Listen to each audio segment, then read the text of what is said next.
이르되 너희가 어느 때에 가서 말의 끝을 맺겠느냐. 깨달으라. 그 후에 우리가 말하리라.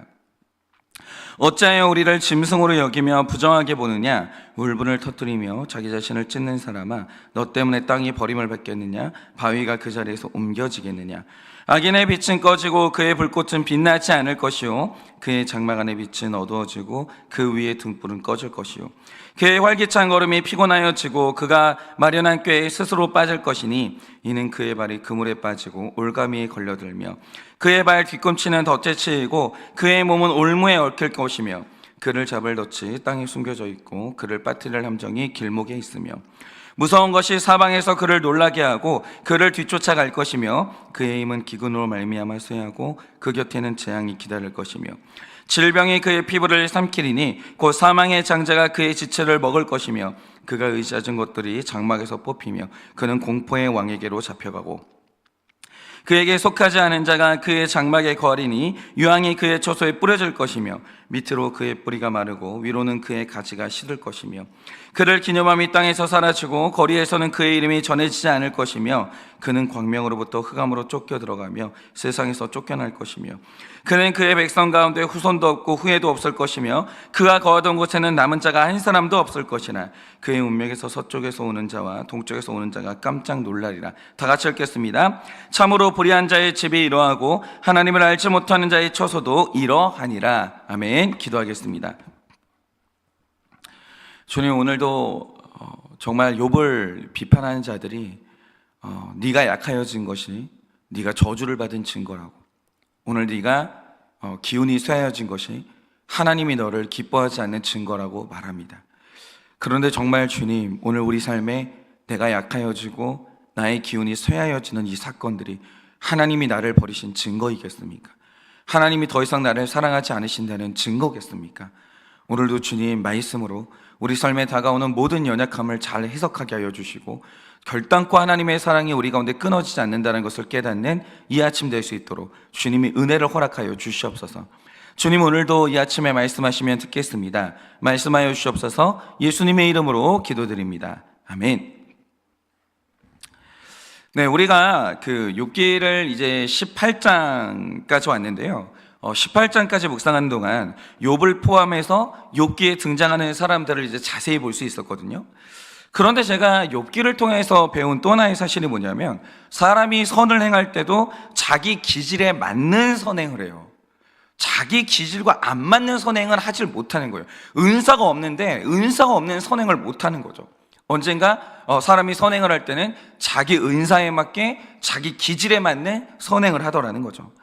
그런데 이제 가만히 보니까요, 죄를 지을 때도 기질과 관련된 죄를 짓는 거예요. 그래서 우리가 욥기를 묵상할 때 후반부로 가면 도대체 이 일의 배후에 계신 하나님은 어떤 분인가를 말하는 이 신론에 대해서 묵상을 하겠지만, 이 전반부까지 욥기가 집중하는 게 뭐냐면 도대체 인간이란 게 뭐길래 그들에게 이런 고난이 필요한 것인가, 이것을 탐구하는 인간론에 대한 탐구를 시작한다는 거죠. 그러니까 결국 성경의 주제는 딱 두 가지라고 보시면 되는데, 신론과 인간론이에요. 우리가 성경을 묵상하면 거기서 하나님을 배워야 되고, 성경을 깊이 묵상하면 인간 배워야 되는 거예요. 그런데 우리가 성경을 보는데 하나님을 모르는 것도 굉장히 이상하지만 성경을 아는 사람이 인간을 모르는 것도 굉장히 이상한 일입니다. 성경 알면 하나님 알아야 되는데 동시에 인간 알아야 돼요.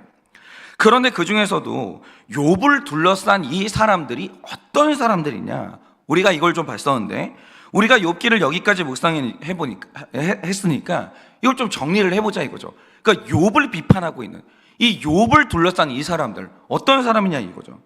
일단 세 명의 친구 중에서 가장 먼저 입을 열었던 사람이 엘리바스라는 사람인데, 이 사람은 전형적으로 긍정의 힘을 외치는 사람이에요. 그러면서 이제 그 부정적인 것들, 세상에 존재하는 어두운 것들, 이런 것들을 회피하는 일종의 이 사람은 겁쟁입니다. 그러니까 보세요, 욥이 고난을 당하는 동안에 이 친구들에게 외쳤던 게 뭡니까? 아무리 생각을 해봐도 나는 이런 고난을 당할 만한 죄를 지은 일이 없는데, 내가 죄인이 아니라는 게 아니라, 내가 완벽하게 깨끗하다는 게 아니라, 갑자기 이런 고난이 갑자기 내 삶에 올 만한 죄를 지은 일은 없는데, 아무래도 하나님은 의인에게도 고난을 주시는 분 같아 이렇게 말합니다. 이게 욥이 지금까지 했던 말이에요. 그런데 이 말은 명백하게 틀린 말이죠. 그런데 욥이 이런 말을 한 이유가 뭡니까? 그러니까 18장까지 왔을 때 욥이 이런 말을 하는 이유가 뭐겠어요? 그가 치열하게 현상을 직면하고 열심히 질문을 던졌는데 그의 수준에서 나올 수 있는 최선의 답이 아직까지는 이거예요. 아직까지는 하나님이 틀린 분은 아닌 것 같은데 왜 의인에게 고난을 주시나? 의인이 겪는 고난이 있는 건가? 여기까지가 욥이 할 수 있는 최선의 대답이라는 거죠. 그런데 이 대답은 틀린 대답은 맞아요. 어쨌든 간에 그러니까 아직 욥에게는 왜 이런 고난이 왔는지에 대한 계시가 전부 열리지 않았거든요. 어쨌든 간에 중요한 건 욥은 있는 현실을 회피하는 사람도 아니었고 포기하지 않고 끝까지 질문을 던질 줄 아는 사람이었다는 거죠. 그런데 엘리바스는 어떤 사람이냐? 이 사람은 자기 머리 안에서 너무나 긍정적이고 나만의 이상적인 하나님을 자기가 마음대로 창조를 한 거예요. 그리고 나는 정말 세상이 그런 세상이고 하나님이 이런 하나님이라고 혼자서 철석같이 믿는 사람인데 현실을 살다 보면 내가 하는 생각을 깨는 현상이 나타날 때가 있거든요. 예를 들어서 엘리바스는 생각하길 우리 하나님은 죄를 지은 사람은 처벌하시는데 의인은 건강하게 하시고 장수하게 하신다, 이런 생각을 한다라는 거죠. 그런데 우리의 현실에는 예수 잘 믿는 사람이 갑자기 말기암에 걸리고 우리 현실에는 갓난아이가 죽는 일이 비일비재. 그러면 우리가 생각해보자 이거예요. 갓난아이가 죽는데 그럼 갓난아이는 무슨 죄를 지어서 죽어요? 그러니까 그 어린아이에게 병이 찾아오고 아이가 이제 고통을 받다가 죽는데 그럼 걔는 무슨 죄를 지어서 이런 고통을 받냐 이거죠. 여러분, 우리 현실에는요 엘리바스의 긍정적인 사고를 깨는 일이 수도 없이 벌어져요. 수도 없이. 믿음 좋은 사람은 복 받는다, 이걸 정면으로 반박하는 일들이 수도 없이 일어난다는 거죠. 그러니까 긍정의 힘을 가지고는 해석되지 않는 일들이 너무 많은 거예요. 그러면 올바른 신앙생활이라는 건 뭐냐?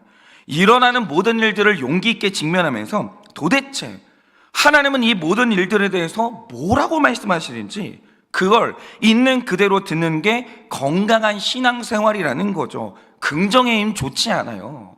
부정적인 시각도 좋지 않은 거예요. 하나님 말씀을 있는 그대로 직면하는 거, 이게 제일 중요한 거예요. 그런데 엘리바스는 자신의 긍정적인 사고를 깨는 현상이 발생한다, 그러면 마치 세상에 그런 일이 일어나지 않는 것처럼 눈을 돌리는 사람이에요. 눈을 감아버려요. 그리고 하는 말이 뭐냐? 어떤 사람이 고난을 당했다? 이거 피할 수가 없다? 그럼 이런 식으로 말해요. 우리가 모르는 죄가 있겠지. 우리가 모르는 죄가 있겠지. 그게 아니면 그 부모가 어떤 죄를 지었겠지. 이런 식으로 말하고 그냥 현실을 덮어버리는 거예요. 현실에 대한 탐구가 없는 거예요. 그런데 엘리바스가 이런 이유가 뭐냐? 믿음이 좋아서 그런 게 아니고요, 현실을 직면하는 용기가 없는 거예요. 그러니까 이게 뭐든지 회피하면서 두려운 일들을 다 눈 감아버리는 거죠. 그런데 요즘에는 제가 딱 이 엘리바스라는 생각이 드는 게, 얼마 전에 이제 제 쌍둥이 동생의 몸에 이제 작은 이상이 생겼기 때문에 저도 이제 병원에 가서 이제 검사를 받아봐야 되거든요. 그런데 저희 교회 지체 중에서 너무나 고맙게도 이 건강검진을 받으라고 계속 잔소리해주는 지체가 있거든요. 그러면 그 말 들어야죠. 그런데 그 이상하게 그 병원 가는 그게 그렇게 안 돼요. 이게 왜 이렇게 안 되는가 생각을 해보면, 지금 이렇게 몸에 어떤 이상이 안 느껴지는데 무슨 일이 있겠나 하는 편안한 마음이 있거든요. 그런데 엘리바스를 보면서 깨닫는 게 뭐냐면 이게 믿음이 아니라는 걸 보게 돼요. 제 몸에 이상이 있을 수 있다는 그 무서운 현실을 직면할 용기가 없더라고요.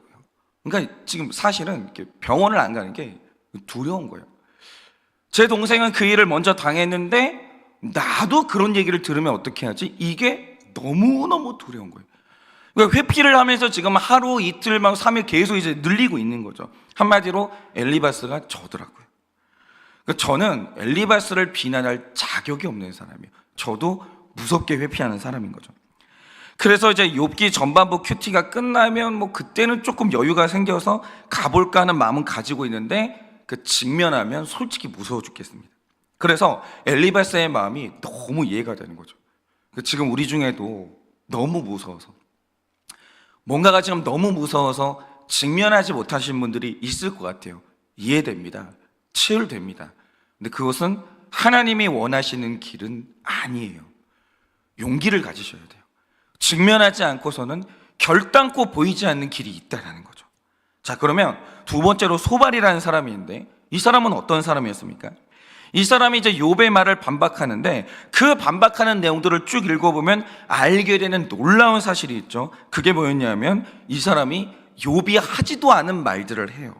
이 말 뜻이 뭐냐면 이 사람이 남의 말을 전혀 안 듣는 사람이에요. 그러니까 이미 욥은 죄인이게 확실하다는 이 확증 편향이 있어서 그런 건지, 아니면 너무 권위적인 사람이라 소통 방식이 일방통행인 건지 잘 모르겠는데, 욥이 엄청나게 많은 말을 했거든요.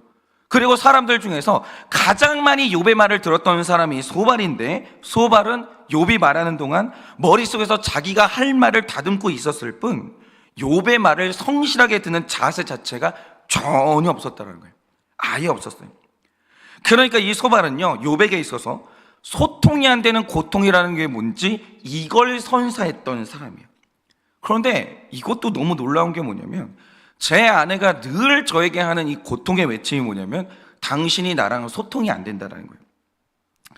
그러니까 욥기를 묵상하는 내내 찾아오는 이 욥의 마음의 고통이 있는데, 욥의 이제 욥의 힘든 것들이 있고 저의 힘든 게 있는데, 그게 뭐냐면 욥을 힘들게 하고 있는 친구들의 모습이 제 모습이라는 거죠. 그러니까 하나님이 이걸 계속 고발하시는 거예요. 우리 중에 그런 분들이 있죠. 지금 나의 배우자에게 소통이 안 되는 고통을 선사하시는 분들이 있을 거예요. 목장에서도 전혀 소통이 안 되시는 분들이 있는 거예요. 이거 보셔야 돼요. 소발은 우리 모습이라는 거죠. 그래서 이 욥기를 묵상하는 게 저는 굉장히 좀 힘들어요. 왜냐하면 자꾸 하나님이 저를 고발하시는 거예요. 말씀을 묵상하기 두려운 이유가 여기에 있는 거죠. 근데 자, 저희 교회가 이제 금요일까지만 큐티 설교를 올리기 때문에 이 토요일과 주일 본문은 다루지 못하는데, 하필이면 이전에 토요일과 주일에 빌닷이라는 사람의 이제 내용이 있었거든요. 그래서 우리가 욥기가 18장까지 오는 동안 유일하게 다루지 못했던 인물이 빌닷이거든요. 그런데 오늘 말씀에서 너무나 회피하고 싶었던 빌닷을 우리 마침내 만나게 되는 거예요.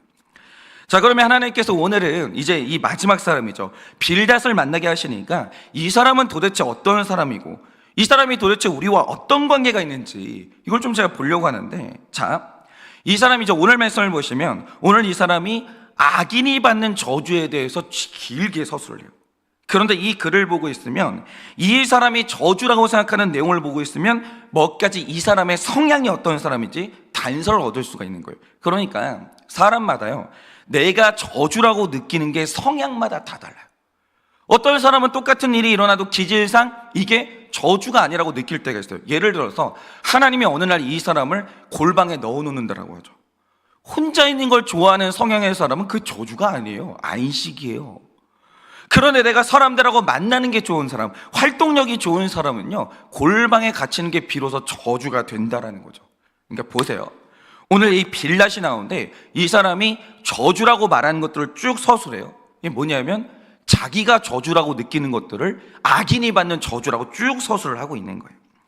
그러니까 이 사람의 이제 성향을 쭉 볼 수가 있는데, 일단 오늘 나타나는 빌닷의 글을 보면 차갑게 팩트를 나열하는 게 아니라 지금 이 사람이 욥에게 굉장히 화가 났어요.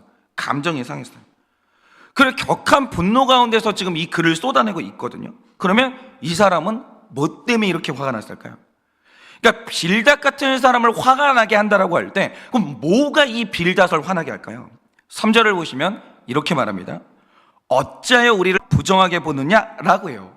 그러니까 욥이 지난 시절에 보면은 내가 너희랑 말하느니 차라리 짐승하고 얘기해야겠다, 마음이 너무 답답하니까 이런 말을 했다라는 거죠. 그런데 이 말을 걸고 넘어지는 사람이 다른 사람은 없어요.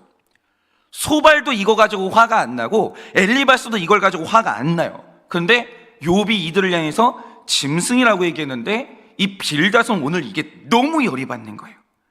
그런데 욥기를 보면 이 짐승이라는 존재가 나올 때 이것은 지성이 없는 무지의 상징이 짐승이에요. 그러니까 2절을 보면 빌닷은 쓸데가 없거나 사실이 안 맞다고 생각하는 말을 굉장히 무가치하게 여기는 사람이고, 지적인 깨달음을 굉장히 중요하게 여기는 사람이에요. 그러니까 빌닷은 논리가 생명인 사람이에요. 그런데 이런 사람이 나의 지성이 반박당하거나 무시를 당했을 때 참을 수 없는 분노를 느끼는 사람이에요. 그러니까 빌닷은 논리가 생명이고 지적인 유능함을 굉장히 중요하게 생각합니다. 그러니까 이런 사람은요, 내 성품이 공격받는다. 예를 들어서 당신은 차가운 사람이야, 당신은 인정머리가 없어, 이런 말을 들으면 화가 안 나요. 근데 이런 사람은요, 당신의 주장이 틀렸어, 당신이 공부한 게 틀린 것 같아, 이런 말을 들으면 폭발하고 수치심을 느끼는 사람이에요. 일단 빌닷이 이런 사람이고, 그리고 4절을 보면 너 때문에 땅이 버림을 받겠느냐, 바위가 그 자리에서 옮겨지겠느냐 이러는데, 이 사람에게 있어서 땅이 변한다, 혹은 천년만년 그 자리에 있어야 되는 바위가 옮겨진다, 이런 변화가 굉장한 스트레스로 다가오는 사람이에요. 그러니까 이 사람은 딱 떨어지는 정답을 좋아하는 사람이고요, 계획에 없었던 돌발 상황이나 통제가 안 되는 상황들을 굉장히 싫어하는 사람이에요. 돌은 돌의 자리에 있어야 되고 땅은 땅의 자리에 있어야 되는 거예요. 그러니까 이게 어느 날 뒤집힌다, 이런 거를 굉장히 못 참는 사람이에요. 통제하고 싶어하고 안정적인 걸 좋아해요. 그리고 5절부터 14절을 보시면 악인이 만든 저주가 나타나는데, 여기에서 이제 그 자주 나타나는 내용이 뭔지 아십니까? 5절에서는 악인의 빛이 꺼진다고 하는데, 문맥을 보면 빛은 악인이 가진 활기, 능력을 의미해요. 그리고 7절을 보면 악인이 받는 저주가 활기가 없어지고, 12절을 보면 그의 힘이 기근으로 말미암아 쇠하고, 14절을 보면 공포의 왕에게 힘없이 잡혀가는 거예요. 그러니까 이런 내용을 쭉 봤을 때 빌닷이 최악의 저주로 여기는 게 뭐냐면 사람이 무능해지고 쓸모가 없어지는 거예요. 반면에 이 사람이 최고의 복으로 여기는 이 복이 뭐냐? 유능한 사람이 되고 능력 있는 사람이 되는 거예요. 그리고 저는 15절 말씀의 내용이 정말 재미있었는데 이렇게 말합니다. 악인이 받는 저주 중에 하나가 그에게 속하지 않은 자가 내 장막에 거하는 일이 최악의 저주라는 거예요. 그러니까 이 사람은요, 나에게 속한 사람과 나에게 속하지 않은 사람이 확실히 구별되는 사람이에요. 그러니까 나에게 속한 사람은 얼마든지 내 장막에 거해도 돼요. 그런데 이 사람이 참을 수 없는 게 뭐냐? 나에게 속한 사람이 아닌데, 친한 사람이 아닌데 선 넘는 걸 못 참아요. 이 사람이 내 장막 안으로 밀고 들어오는 걸 못 참는 사람이에요. 이게 이 사람이 받을 수 있는 스트레스고, 이 사람이 말하는 저주의 내용을 쭉 보면 이 빌닷이 어떤 사람인지 대략 이런 사람인 게 나와요. 그러니까 제가 이 빌닷을 쭉 보면서 그런 생각을 했어요. 어제 이 MBTI 기질 중에서 이거하고 비슷한 기질이 있나? 이걸 한번 좀 찾아봤거든요. 제가 이걸 찾느라고 어제 설교를 준비하는 시간이 너무 길어진 거예요. 이 빌닷이라는 사람이 가진 특징이 성격 MBTI에 있나? 갑자기 이제 그 호기심이 생겨서 찾다 보니까 나왔는데 어떤 기질이냐면, 제가 이 기질의 분들을 욕하는 게 아닙니다. 그러니까 빌닷이 요 기질하고 비슷하다는 게 그게 뭐냐면, INTJ의 특성이 말씀에 나타나는 빌닷의 모습하고 너무 일치하는 거예요. 깜짝 놀랐어요. 예를 들면 이런 거죠. 일단 INTJ가 천재 기질이라고 일컬어지는데, 이 기질을 가진 사람 중에서 초월적인 업적을 달성하는 사람들이 굉장히 많아요. 예를 들어서 우리가 지금 사는 시대에 초월적인 업적을 달성하는 사람이 테슬라의 일론 머스크거든요. 이 사람이 INTJ예요. 근데 이제 이 사람이 벌이는 사업이 뭐냐? 이 사람은 지구를 대상으로 사업하잖아요. 이게 우주 사업을 하는 사람인데, 대기권 밖에다가 위성을 쫙 깔아놓고 바다 한가운데서도 인터넷을 할 수 있는 이 스타링크 사업을 하고, 언젠가 사람이 화성에서 살도록 만들겠다라고 하면서 이 스페이스 X라는 기업을 만들고 우주 발사체를 개인이 빵빵 쏴대는 거예요. 그전에는 이 로켓 발사하는 건 국가가 하는 일이었거든요. 이거를 개인이 하고 있어요. 놀라운 일이죠. 그리고 비용 아낀다고 하면서 그러니까 쐈던 발사체가 다시 지구로 돌아오는 시험에 굉장히 성공을 하고 있다는 거죠. 엄청난 사람이에요. 하여튼 별난 사람인데, 이 사람이 단순히 별난 사람이 아니고요, 다른 사람들이 할 수가 없는 스케일의 상상을 하는데 그 상상에 논리가 있고 근거가 있어요. 이게 무서운 거예요. 이 사람들은 상상력을 실현할 대안이 있는 거예요. 천재들이에요, 이 사람들은. 그러니까 이들의 상상은 실현돼요. 그러니까 이 사람들은요, 상상을 하긴 하는데 허황된 상상을 엄청 싫어요. 내가 하는 상상에 논리적인 근거가 있고 실현 가능성이 있나? 이걸 타진해보고 해내는 사람들이에요. 그러니까 근자에 이 사람을 뛰어넘는 탁월한 사람은 없는 거죠. 그런데 이렇게 탁월한 기질이 바로 INTJ예요. 그러니까 이런 사람들을 보면요, 뭘 하나를 해도 생각을 많이 하고 공부를 많이 하기 때문에 사실은 어떤 사람하고 논리 싸움이 붙는다? INTJ가 맞을 가능성이 굉장히 많아요. 이 사람들은 뭘 하나를 얘기해도 이미 공부를 하고 얘기를 하거든요. 감으로 얘기하는 법은 없어요. 논리가 있어야 되고 근거가 있어야 돼요. 근거가 확보되면 그 다음에 얘기하는 거예요. 그러니까 말싸움이 붙는다라고 생각을 해보세요. INTJ가 이게 맞을 가능성이 굉장히 많아요. 그리고 이 사람들이 무능한 걸 굉장히 멸시해요. 무능한 걸 못 참아요. 그리고 이 사람들은 그 A급 인재들이 있죠. 그 유능한 사람들에 대한 로망이 있어요. 굉장히 우대해요. 천재급 두뇌들을. 그렇기 때문에 머리 좋은 사람이 또 열심히 살기 때문에 이런 사람들이 어떤 사람하고 대화를 할 때 사실과 맞지 않는 말을 하거나 혹은 논리가 없고 오직 감성으로 채워진 말을 듣고 있으면 굉장히 짜증나요. 그러니까 시간 낭비로 느껴요. 내가 왜 이 얘기를 하고 있어야 되지? 내가 왜 이 사람하고 이런 대화를 하고 있어야 되지? 그러니까 INTJ가 진짜 힘들어하는 게 뭐냐면 목장 모임 되게 힘들어할 가능성이 커요.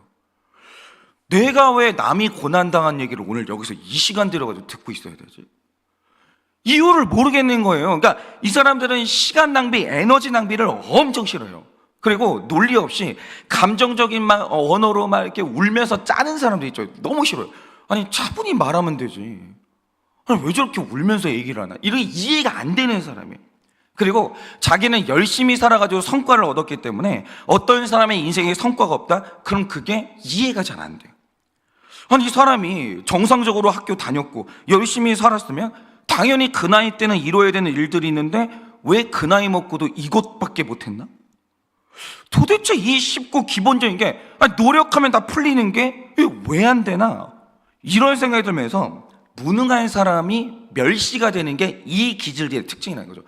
너무 무시가 되는 거예요. 너무 멸시가 되는 거예요. 이거는 근데 교만하고는 좀 달라요. 이 사람은 기질상 해내는 사람이거든요. 타고난 게 머리가 좋아요. 그래서 그러니까 무능이 이해가 안 돼요. 성취가 안 되는 게 좀 이해가 안 되는 거예요. 그래서 이 사람은 무능한 사람들, 이런 사람들이 무시와 멸시가 나오는 거죠. 그래서 이 사람이 인생에서 제일 무서워하는 게 뭐냐? 내가 실패하는 거예요. 내가 무능해지는 거예요. 이거는 일어나면 안 되는 최악의 저주예요. 그러니까 이 사람이 오늘 악인이 받는다라는 이 저주를 딱 보면 거의 다 이런 거예요. 힘 없어지는 거, 능력 없어지는 거, 무능해지는 거. 이게 자기 기질에서 이제 저주를 해석을 하는 거죠. 그런데 또 이런 사람이 속마음에는 은근한 따뜻함이 있는데 이것도 무조건적인 따뜻함은 아니에요. 나에게 속한 사람에게는 막 퍼줘도 아깝지 않고 나랑 함께 일할 수 있는 A급 두뇌가 있다? 엄청나게 퍼준 거예요. 돈이 안 아까워요. 막 헌신하는 거예요. 그런데 나에게 속하지 않은 사람에게는 한없이 차갑고 일말의 동정도 없는, 예를 들어서 무능한 사람이 있다. 아예 나랑 관계가 없는 사람. 이 사람은 나랑 같이 일할 일이 아예 없는 사람인 거죠. 이런 사람한테는 동정 자체가 없어요. 그러니까 나에게 속한 사람, 속하지 않은 사람, 이 구분이 정확한 사람이 이런 유형의 사람이라는 거죠. 그러니까 이런 사람에게 신명기적인 율법이 얼마나 명쾌하고 단순한지 몰라요. 말씀대로 살면 복 받는데요, 불순종하면 저주 받는데요. 이게 내가 원하는 하나님인 거예요. 그렇지, 하나님이면 이래야지.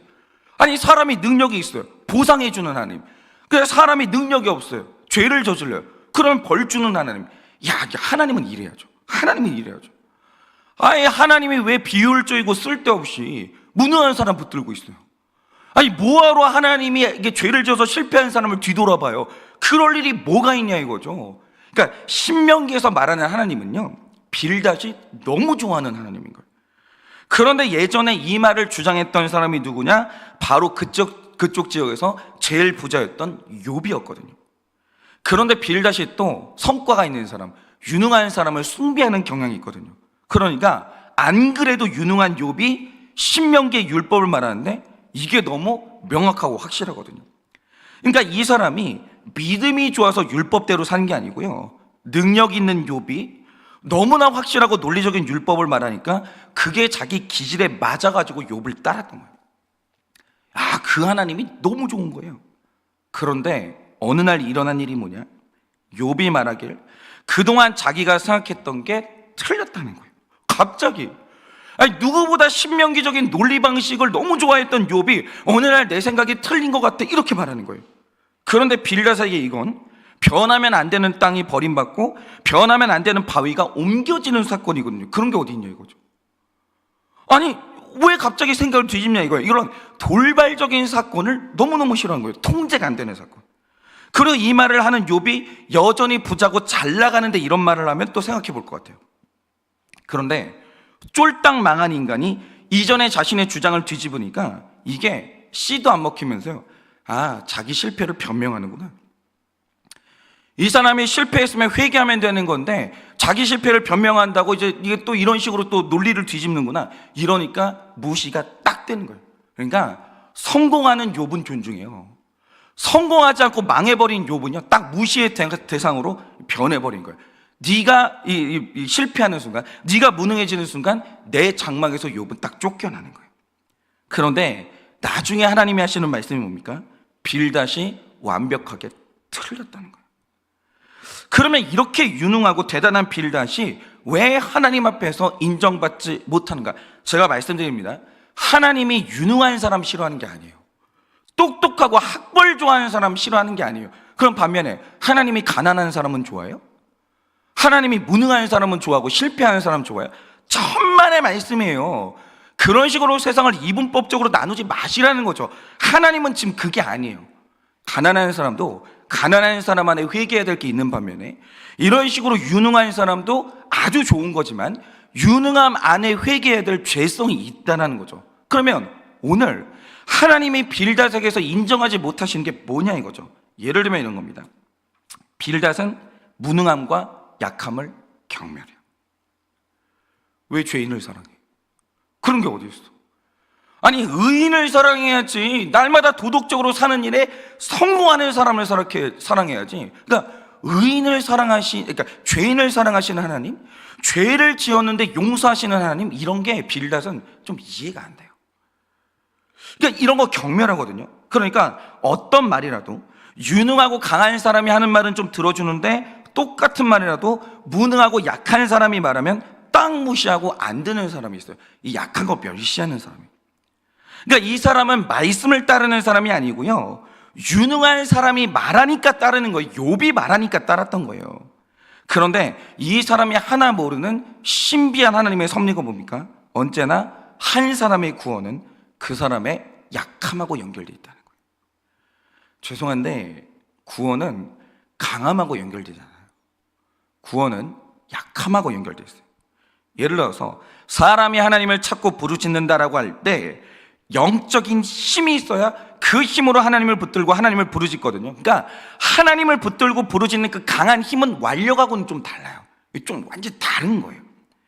그런데 욥을 보면 지금까지 신명기의 규칙을 잘 지키고 살았지 하나님과 관계를 맺거나 인격적으로 하나님을 사랑하는 사람은 아니었다는 거예요. 그러니까 규칙을 잘 지키는 사람이에요. 다시 말해 육이 강하니까 하나님을 찾고 하나님의 붙들 힘이 없었던 거예요. 그런데 어느 날 욥이 규칙을 지키는 게 아니라 영혼 안에서 하나님을 붙드는 강력한 힘이 나고 하나님을 끈덕지게 물고 늘어지면 영적인 완력이 발생하기 시작해요. 이전에 이게 없었거든요. 그러면 그러면 이 힘이 어디서 나오냐? 이유가 뭐냐면 육적인 힘이 허물어졌기 때문에. 이상해요. 이게 이런 상관관계, 인과관계가 있는 거예요.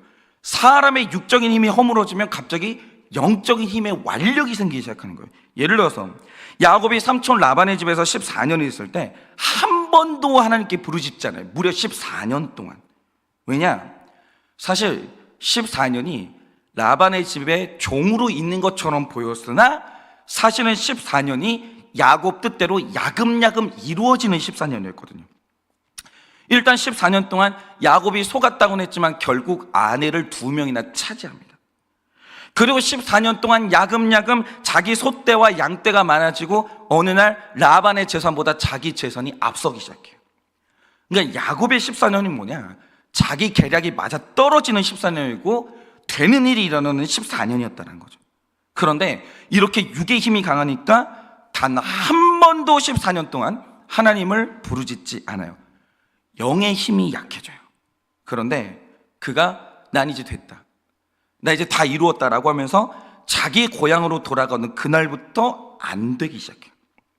그거 이상하죠? 이게 좀 약간 상징적인 건데, 약속의 땅에서 멀어져 있으면 멀어져 있을수록 이 야곱의 뜻대로 돼요. 약속의 땅으로 가까워지면 가까울수록 자기 힘과 지혜가 하나도 안 통하기 시작해요. 안 되는 일만 일어나요. 그리고 나를 죽이겠다고 군사를 끌고 오는 형은 점점 나와 가까워지기 시작해요. 점점 육의 힘이 허물어지는 거죠. 그런데 이 사건의 절정이 뭡니까? 하나님이 야복강가에서, 약속의 땅을 코앞에 둔 야복강가에서 그의 환도뼈를 부러뜨려요. 그런데 이 환도뼈가 어디냐면 허벅지 뼈거든요.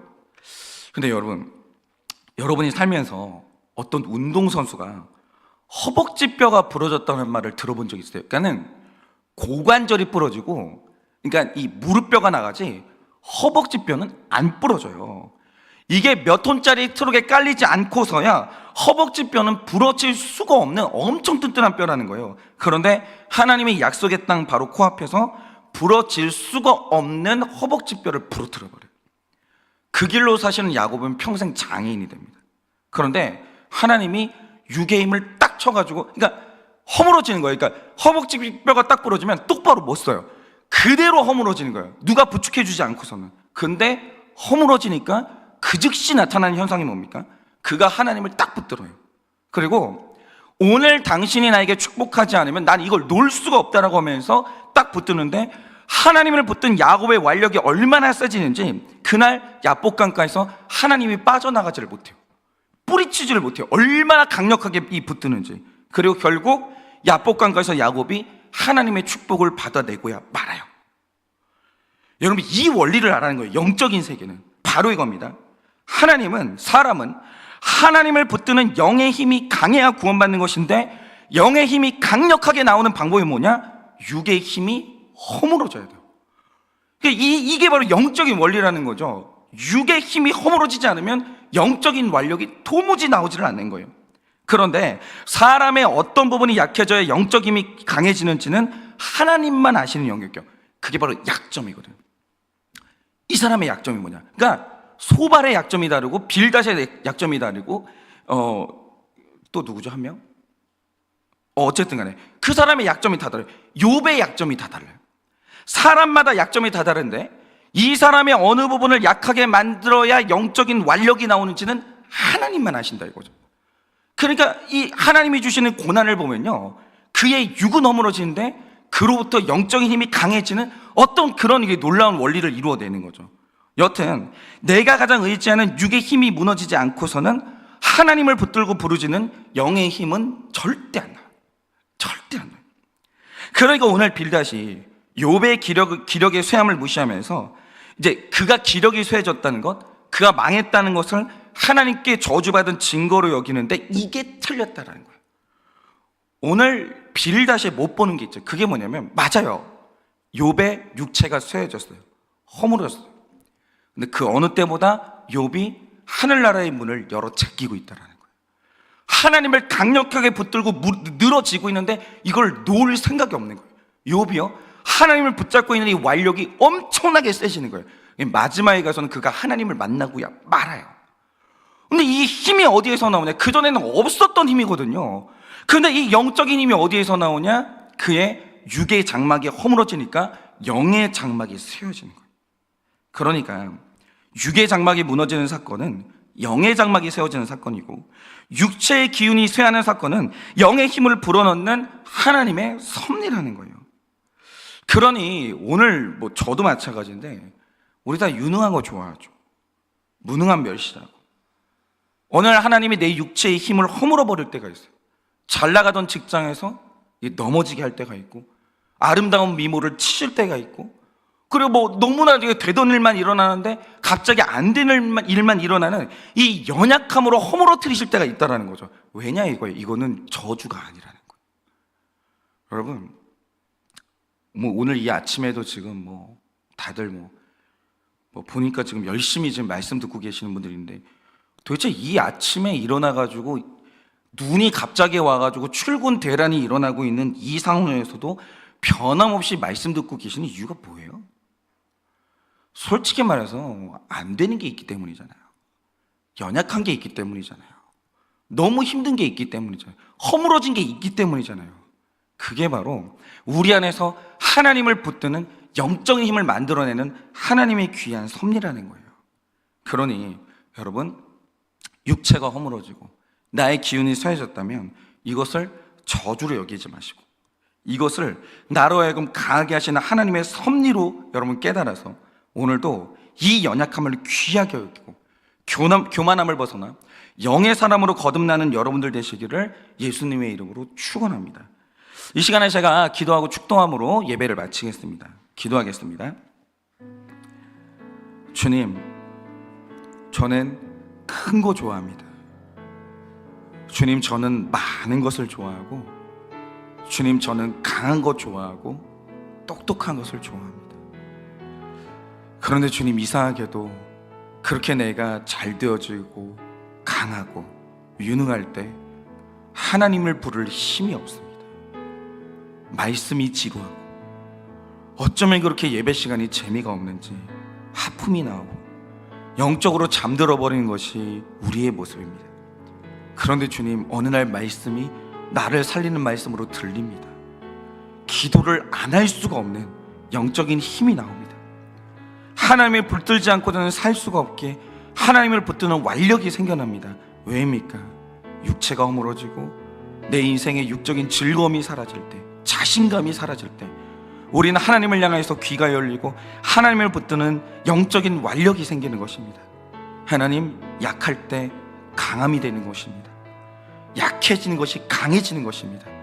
하나님이 이 섭리를 아시기 때문에 오늘도 우리의 삶에 천국의 문을 열으라고, 하나님을 만나고 붙들라고 우리 삶에 육적인 연약함을 주시오니 주님, 이 육적인 연약함이 얼마나 큰 축복인지 깨닫게 해주시고 오늘 이 육적인 연약함을 통해 하늘 문이 열리고 하나님을 만나는 우리가 될 수 있도록 은혜를 허락하여 주시옵소서. 지금은 우리 주 예수 그리스도의 은혜와 하나님 아버지의 그 크신 사랑과 성령님의 위로하시고 교통하여 주시는 그 역사하심이 오늘도 나에게 주시는 이 연약함이 얼마나 큰 축복인지를 깨달아 연약함을 통해 영적으로 강하여지고 영적인 강함을 통해 하나님을 만나기를 원하는 사랑하는 모든 주의 종들의 머리 위에 지금으로부터 영원 무궁토록 함께 있을지어다. 아멘.